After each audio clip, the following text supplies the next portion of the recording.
고 이어령 교수님은 젊음의 탄생이라는 책 서문에 이렇게 말했습니다. 젊음은 나이가 아니라 생각이 만든다. 참 멋진 말인 것 같습니다. 우리가 흔히 생각하기로는 젊다는 것은 육체적 나이가 젊다는 것을 떠올리고는 하는데, 이어령 교수님은 이 글을 통해서 무엇을 말하고자 하셨냐면, 진짜 젊음이라는 것은 나이가 아니라 생각이다.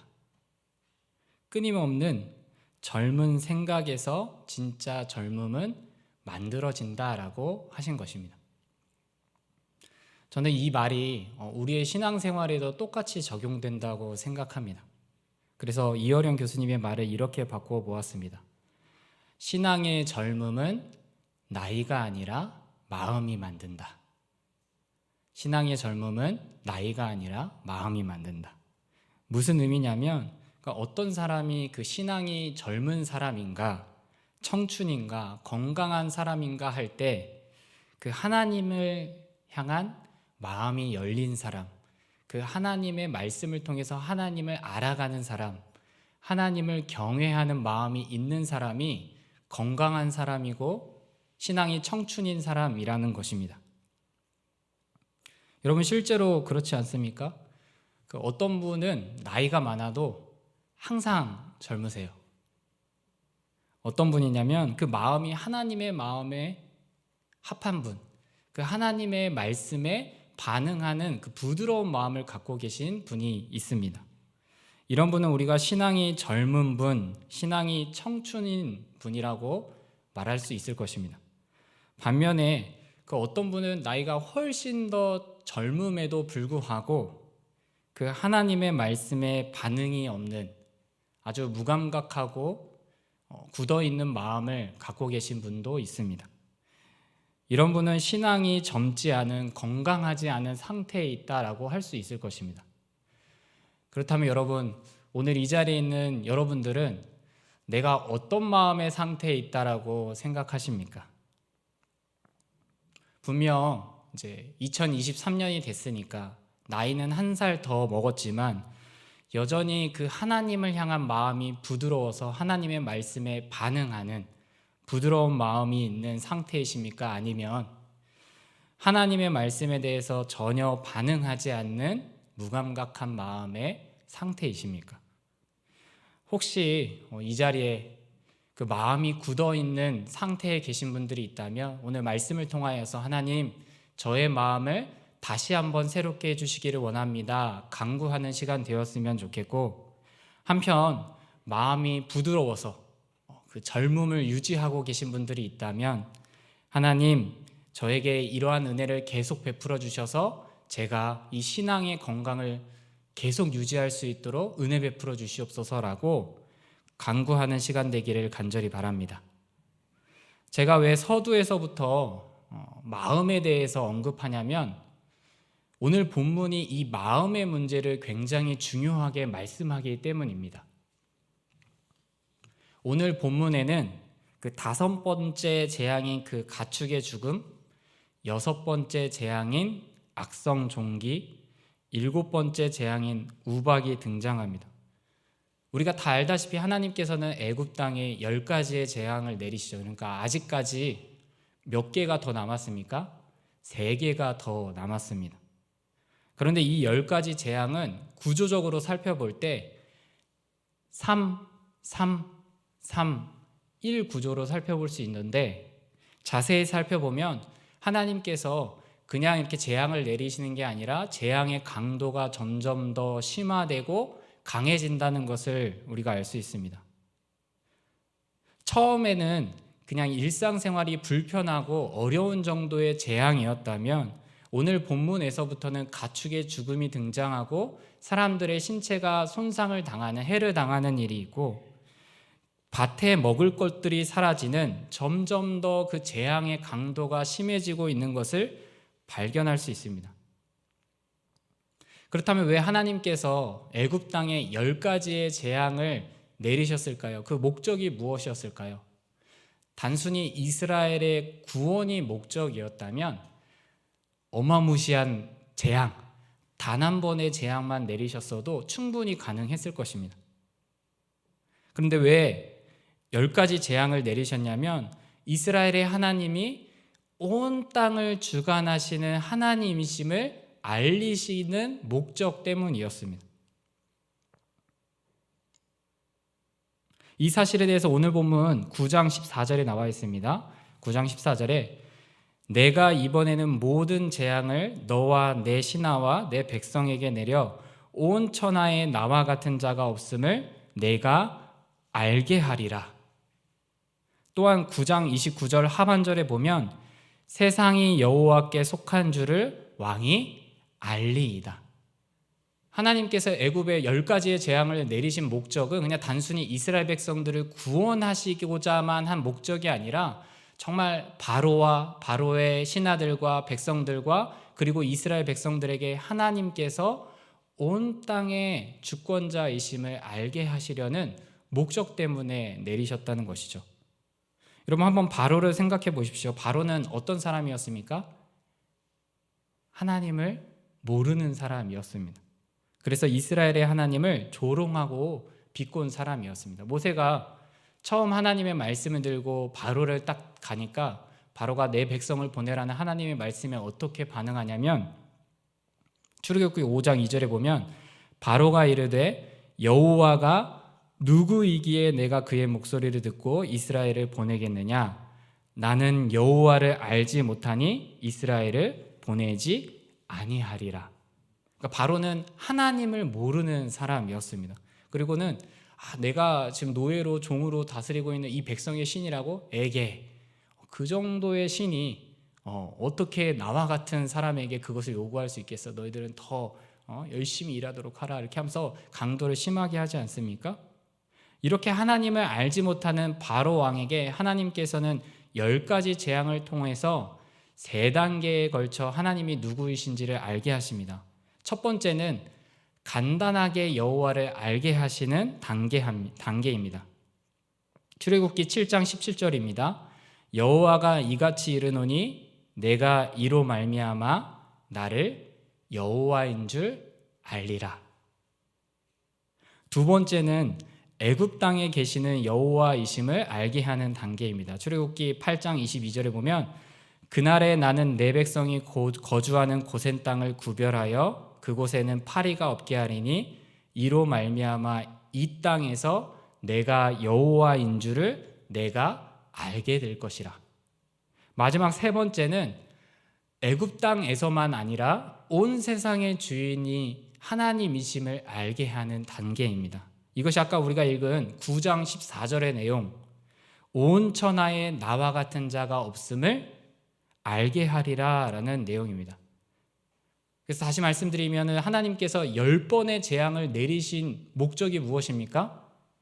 바로와 바로의 백성들 그리고 이스라엘 사람들에게 하나님께서 온 세상의 주권자이심을 알게 하시려는 목적 때문이었다는 사실입니다. 그런데 여러분 너무나 안타까운 사실은 이런 놀라운 기적과 능력에도 불구하고 바로 왕은 끝까지 하나님을 알지 못합니다. 이것을 단적으로 보여주는 것이 그의 마음입니다. 여러분 10가지 재앙의 유일한 공통점이 무엇일까요? 10번의 재앙의 기록 중에서 빠지지 않고 등장하는 공통점 한 가지가 있습니다. 그것이 무엇이냐면 바로의 마음입니다. 재앙의 결론에는 항상 무엇이 등장하느냐? 바로가 그의 마음을 완악하게 하였다라는 구절이 등장합니다. 그러니까 하나님께서는 10가지 재앙을 통해서 자신을 알리고자 하셨는데 바로는 어떻게 했느냐? 그 과정 속에서 완악한 마음을 유지하고 오히려 견고하게 했다는 것입니다. 결국 성경이 말하는 것은 무엇이냐면 이 마음의 문제. 그러니까 하나님이 안 살아계신 것이 아니라 하나님이 아무리 살아계신다라는 것을 초자연적으로 보여주신다 할지라도 하나님을 믿지 않는 그 완악한 문제를 강조해서 말씀하고 있는 것입니다. 그래서 저는 오늘 본문을 묵상하면서 바로에게 있어서 가장 최악의 재앙은 장자의 죽음이 아니라 마음의 재앙을 받은 것이라는 것을 깨달았습니다. 바로에게 있어서 가장 큰 재앙은 마음의 재앙을 받은 것인데요. 이 사실을 오늘 우리 본문에서도 확인할 수 있습니다. 본문 9장 14절을 한번 다시 보십시오. 내가 이번에는 모든 재앙을 너와 내 신하와 내 백성에게 내려라고 여기서 말씀하시는데, 여기 너와는 원어 성경에 의하면 너의 마음입니다. 그러니까 하나님께서 무엇이라고 말씀하는 거예요? 내가 이번에는 너의 마음에 재앙을 내리리라.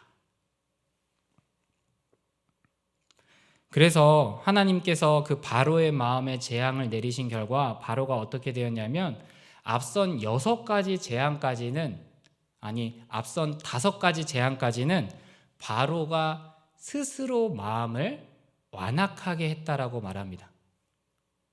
그런데 6번째 재앙부터 어떤 말씀이 등장하냐면, 하나님께서 바로의 마음을 완악하게 하셨다는 표현이 처음 등장합니다.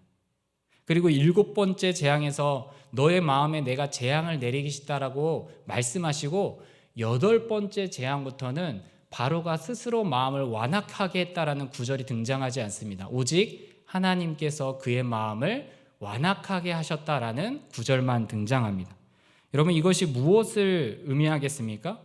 그러니까 마음의 재앙을 받은 상태, 아무리 하나님께서 놀라운 기적과 이적과 하나님이 살아계시고 하나님의 온 세상의 주권자이심을 보여준다 하더라도 돌이킬 기회를 모조리 놓쳐버리는 그 마음의 재앙을 보여주는 것입니다. 실제로 여러분, 바로가 죽음에 이르는 병을 앓고 있지 않습니까? 암에 걸려서 죽는 게 아니라 결국에는 어떻게 해서 죽어요? 홍해 앞에 그 수장당해서, 홍해 가운데 수장당해서 죽지 않습니까? 그가 왜 그렇게 죽음을 경험하게 되느냐? 장자의 죽음 사건 이후에 이스라엘 백성들을 보냈는데 그 마음이 변해서 이스라엘 백성들을 잡아오려고 하는 그 완악한 마음이 결국에는 그를 죽음으로 이끌었다는 것입니다. 그러므로 우리가 진정으로 두려워해야 할 재앙은 무엇일까요? 개구리, 피, 우박 이런 재앙이 아니라요, 하나님께서 놀라운 기적을 나에게 보여주신다 할지라도 여전히 마음을 완악하게 하고 목을 곧게 하는 그 마음의 재앙이 가장 두려운 재앙입니다. 시편 81편 12절 말씀입니다. 그러므로 내가 그의 마음을 완악한 대로 버려두어 그의 임의대로 행하게 하였도다. 저는 바로 왕과 같이 그 마음을 가졌던 사람이 이스라엘의 초대 왕인 사울이라고 생각합니다. 여러분, 사울이 얼마나 위대했습니까? 우리 관상이라는 영화에서 그 이정재 씨가 송강호에게 묻지 않습니까? 관상가 양반, 내가 왕이 될 상인가? 이렇게 물어보잖아요. 안 똑같아도 웃어주셔서 감사합니다. 이렇게 물어보는데, 여러분, 성경의 구절들을 자세히 보면 그 사울은 외적으로도 왕이 될 만한 아주 출중한 사람이었고, 내면적으로도 하나님이 왕을 삼으시기에 아름다운 마음밭을 가진 사람이었습니다. 그가 처음에 왕이 되었을 때는 스스로를 어떻게 여겼냐면 크게 여기는 게 아니라 작게 여기는 사람이었고, 그 자기에게 점점씩 그 사무엘과 이스라엘 백성들이 모였을 때 왕으로 선출될 때 내가 왕이요라고 나서는 게 아니라 그 진보다리 뒤에 숨어 있고 자기를 반대하는 사람들에게 잠잠할 정도로 매우 겸손했던 사람이었습니다. 하지만 점차 어떻게 변합니까? 아직 사무엘이 오지 않았는데도 자신의 마음대로 하나님께 제사를 드리고 아말렉을 진멸하라는 하나님의 말씀에 불순종하고 자기가 좋아 보이는 것들을 남겨두는 그런 불순종하는 마음으로 변합니다. 무서운 사실은 무엇이냐? 하나님께서 그에게 기회를 안 주신 것이 아닙니다. 여러분, 오늘 본문에서도 우리가 알 수 있듯이 바로에게 하나님께서 기회를 안 주신 것이 아닙니다. 하나님께서 계속 그의 죄를 경고하시며 회개의 기회를 주시는데도 사울은 입으로는 회개를 말하지만 하나님께 돌이키지 않는 마음으로 전락해 버렸습니다. 그래서 그 결과 여호와의 영이 사울에게서 떠나는 비참한 상태에 빠지게 됩니다. 성도 여러분, 사울 왕에게 가장 비참한 재앙은 왕위를 잃은 게 아닙니다. 사울 왕에게 가장 비참한 재앙은 이웃나라의 전쟁 속에서 결국에는 죽음을 당했다는 것이 아닙니다. 여호와 하나님이 그를 떠나버리신 것이 그가 받은 가장 비참한 재앙이었습니다. 반면에 사울 왕과 대조되는 인물인 다윗은 어떻습니까? 여러분들이 어떻게 생각하시는지 모르겠지만 어떤 의미에서 다윗은 사울보다 더 지독한 범죄를 저지른 사람이었습니다. 유부녀와 함께 간음을 저질렀고 또 심지어는 그 남편을 살해했던 사람입니다. 그런데 다윗과 사울의 결정적인 차이는 무엇이었습니까? 범죄하지 않았다가 아닙니다. 하나님의 말씀에 마음을 돌이키는 회개의 마음을 가진 자였다는 것이 아주 결정적인 차이였습니다. 그래서 다윗이 자신의 죄를 간절히 회개하면서 말하기를 시편 51편 10절에 하나님이여 내 속에 정한 마음을 창조하시고 내 안에 정직한 영을 새롭게 하소서. 다윗은 마음의 그 중요성을 알았던 사람입니다. 성도 여러분, 그렇다면 우리는 그 마음의 재앙을 받은 바로와 같이 살지 않기 위해서 어떻게 해야 할까요? 우리는 두 가지를 알아야 하는데, 첫째는 하나님께서 세상의 주권자이심을 알라는 것입니다. 결국 바로가 왜 죽음에 이르게 되었느냐? 오늘 본문에서도 나와 있듯이 겉으로는 회개하는 척했지만 주권자 하나님을 몰랐기 때문에 분명히 자기가 조사도 하고 눈으로 목도 하고 피부로 경험했음에도 불구하고 보이는 현실 앞에서 그것을 알고 싶어 하지 않았기 때문에 죽음에 이르렀습니다.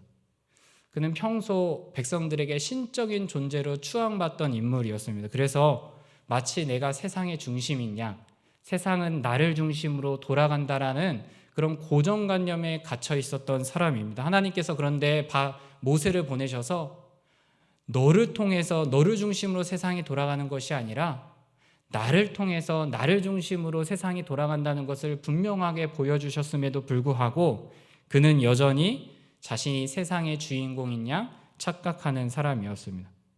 그래서 하나님을 알 기회를 충분히 주셨음에도 불구하고 하나님을 알지 못하는 어리석음을 범했습니다. 우리는 어떻게 해야 할까요? 출애굽기 10장 2절에 이렇게 말씀합니다. 내게 내가 애굽에서 행한 일들 곧 내가 그들 가운데서 행한 표징은 내 아들과 내 자손의 귀에 전하기 위함이라. 너희는 내가 여호와인 줄을 알리라. 10장 2절에 너는 이스라엘 백성들입니다. 그러니까 하나님께서 10가지 재앙을 통하여서 바로에게도 알게 하시고 바로의 백성들에게도 알게 하시고 이스라엘에게도 알게 하시는 게 무엇이었냐면 내가 여호와야, 내가 온 세상의 주권자야 라는 것을 알게 하시고 그 사람들만이 아니라 누구의 귀에 들리게 하라고 말씀하시죠? 내 아들과 내 자손의 귀에 전하기 위함이다. 여러분, 오늘 말씀은 우리에게도 적용됩니다.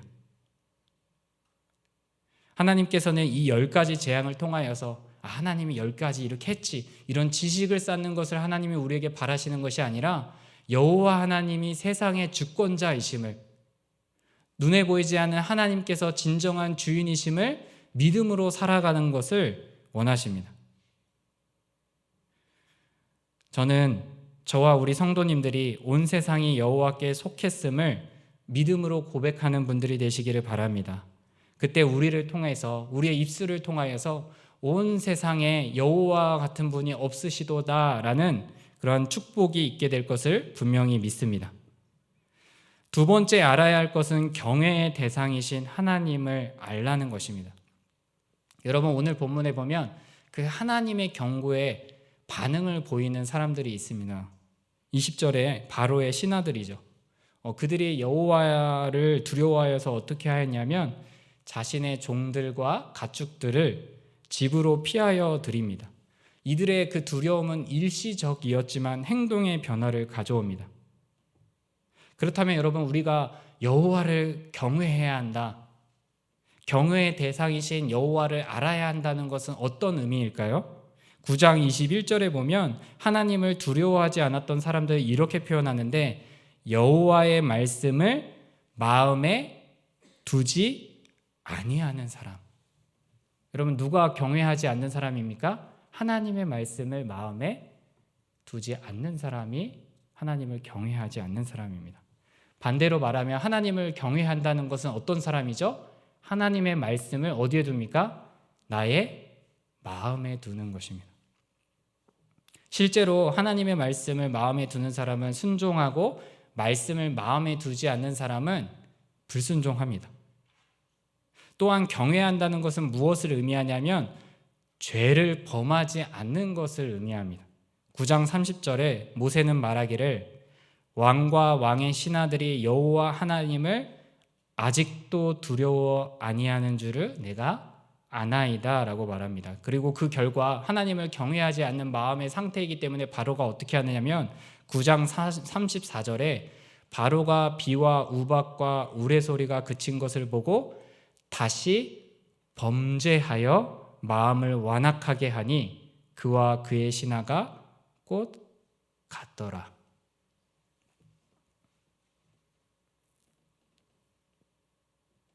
이와 대조되는 한 명의 사람이 저는 구약의 인물 중에서 요셉이라고 생각합니다. 여러분, 요셉은 하나님에 대한 이야기를 아버지를 통하여서 참 많이 들었을 것입니다. 정말 무일푼으로 돌베개를 베고 도망자 신세였던 내가 정말 하나님이 나를 보호하셔서 이 약속의 땅에 돌아왔고 하나님이 주신 축복이 너희들이다라는 이야기를 들었을 것입니다. 그런데 요셉은 애굽의 그 노예로 팔리게 되죠.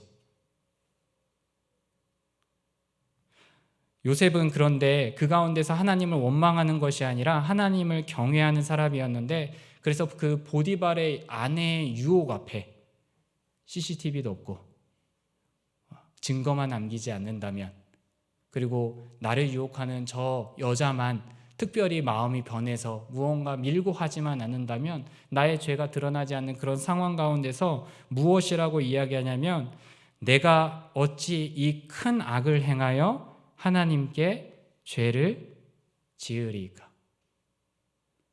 여러분, 요셉의 경외는 하나님 앞에 눈에 보이지 않는 그 하나님, 사람들도 없고 증거도 없고 정말 우리 둘만 꽁짝 모의하면 어떠한 일도 벌어지지 않을 거야 라는 그런 상황 속에서 하나님이 나를 보고 계시고 하나님 앞에 내가 죄를 범하는 것은 안 된다라는 그 경외의 의식을 갖고 있었던 사람이었습니다.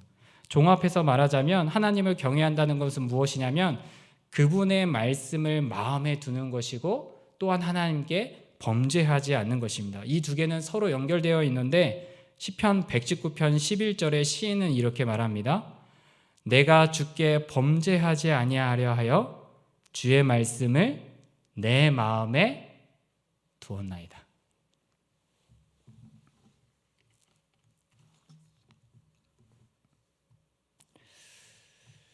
성도 여러분, 제가 오늘 말씀을 묵상하면서 바로는 참 마음이 완악했던 사람들이고 반면에 이스라엘은 그렇지 않았던 사람들인가라는 것을 참 많이 묵상했습니다. 그런데 여러분도 다 알다시피 이스라엘 백성들은 그 큰 구원과 심지어 홍해의 그 갈라지는 기적 앞에서도 하나님께 마음이 완악했고 목이 굳은 백성들이었습니다. 그것을 그 상징적으로 가장 보여주는 사건이 금송아지 사건 아닙니까?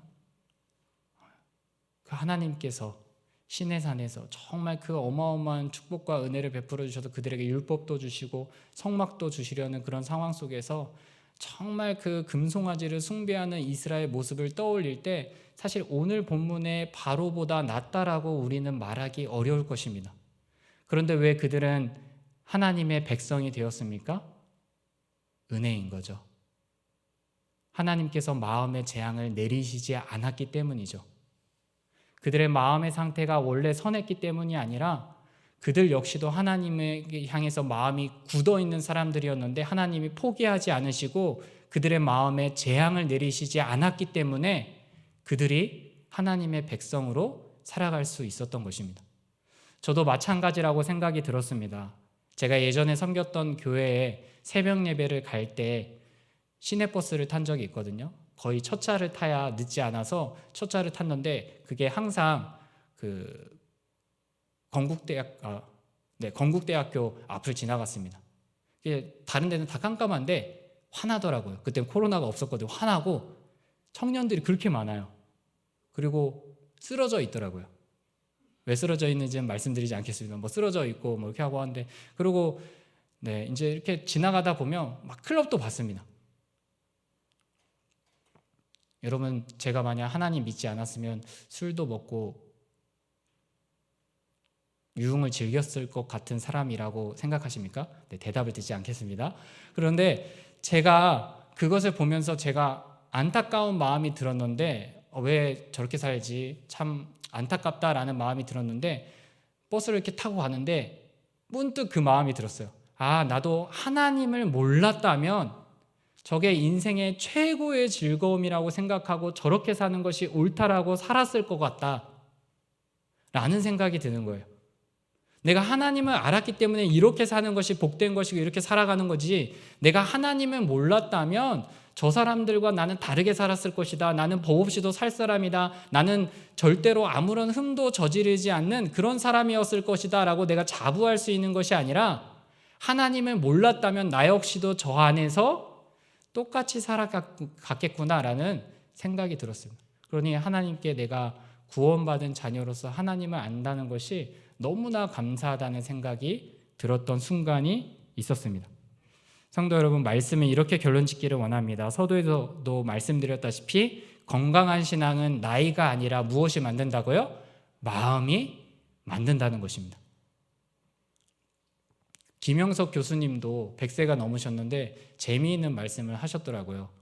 성장하는 동안은 늙지 않는데요. 여러분, 제가 아주 수지 맞으신 겁니다. 동안의 비결, 피부과 안 가셔도 됩니다. 뭐 주사 안 맞아도 됩니다. 동안의 비결이 뭐라고 얘기했다고요? 그 김영석 교수님이 성장하는 동안은 늙지 않는다고. 저는 이것을 우리에게 적용하면 그 하나님의 말씀을 먹음으로 하나님의 정말 그 마음에 합한 자로 성장하는 동안은 우리는 늙지 않는다라는 것으로 해석하고 싶습니다. 하나님께서 10가지 재앙을 통해서 바로왕의 마음을 언급하시는 이유는 마음의 문제가 중요함을 알게 하시기 위함이고, 동시에 놀라운 능력에도 돌이키지 않는 그의 완악한 마음이 하나님께서 내리신 가장 큰 재앙이었음을 우리에게 알게 하시기 위함입니다. 저와 여러분이 어떤 마음을 가져야 할까요? 여호와 하나님을 아는 마음, 여호와 하나님을 경외하는 마음을 가져야 합니다. 그 결과 정말 그 신앙의 젊음, 신앙의 건강, 신앙의 청춘을 만들어 가시는 모든 복된 성도님들이 되시기를 축복합니다.